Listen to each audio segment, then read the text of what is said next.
మిథున విషయంలో దేవ చాలా కన్నింగా ఆలోచించి ప్రేమగా తన దగ్గర కూర్చొని నచ్చజెప్పడానికి ప్రయత్నిస్తాడనమాట.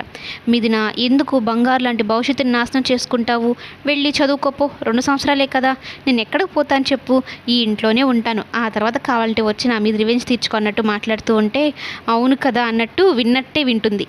కానీ మంచి జలకిస్తుంది అనమాట. ఏంటి, నాతో ప్రేమగా మాట్లాడి నన్ను పంపించేద్దాం అనుకుంటున్నావా? అది జరగనే జరగదు. మామూలుగా అయితే నువ్వు నాకు భార్యగా స్థానం ఇచ్చుంటే వెళ్ళుండేదాన్ని, కానీ నువ్వు ఇవ్వలేదు కదా, అందుకని వెళ్ళను అన్నట్టు పెద్ద షాక్ ఇస్తుంది.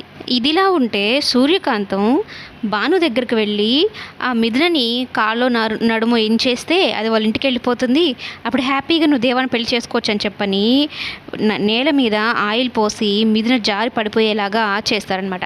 అయితే మిథున కాలు జారుతుంది, పడిపోతున్న సమయంలో దేవా వచ్చి పట్టుకుంటాడు. వాళ్ళిద్దరి మధ్యన ఒక రొమాంటిక్ సీన్ అయితే జరుగుతుంది. అది చూసిన భానుకి సూర్యకాంతంకి విపరీతమైన కోపం వచ్చేస్తుంది. భాను అయితే ఏడ్చి చచ్చిపోతుంది అనమాట. నీ వల్లనే చండాలమైన ప్లాన్ ఇచ్చావు, వాళ్ళిద్దరిని ఏకం చేయడానికి ఇలాంటి ప్లాన్ ఇచ్చినట్టున్నావు, నిన్ను కొట్టాలు చూడంటూ కోపం తెచ్చుకుంటూ ఉంటుంది. మొత్తం మీద వీళ్ళిద్దరు పుణ్యమా అంటూ వాళ్ళిద్దరు దగ్గరయ్యారనమాట. మరోవైపు మిథున వాళ్ళ ఇంట్లో ఒక పెద్ద రచ్చ జరుగుతూ ఉంటుంది. ఇంకెలా తీసుకురావాలి మిథున అని, ఇంక వచ్చేటట్టు లేదు అంటూ ఉంటే మిథున వాళ్ళ అమ్మ ఒక నిర్ణయం చెప్తుందనమాట.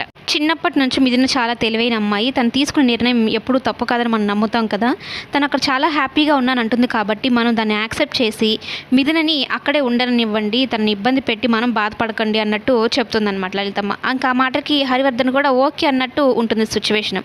అయితే దేవ ప్రమోదిని గురించి ఎక్కువ ఆలోచిస్తూ ఉన్నాడు కదా, వదిన బాధపడుతుందని.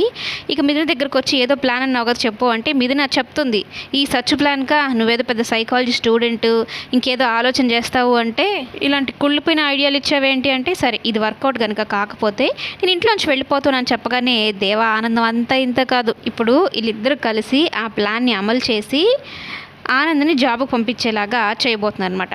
ఈ రకంగా వీళ్ళిద్దరూ కలవబోతున్నారు.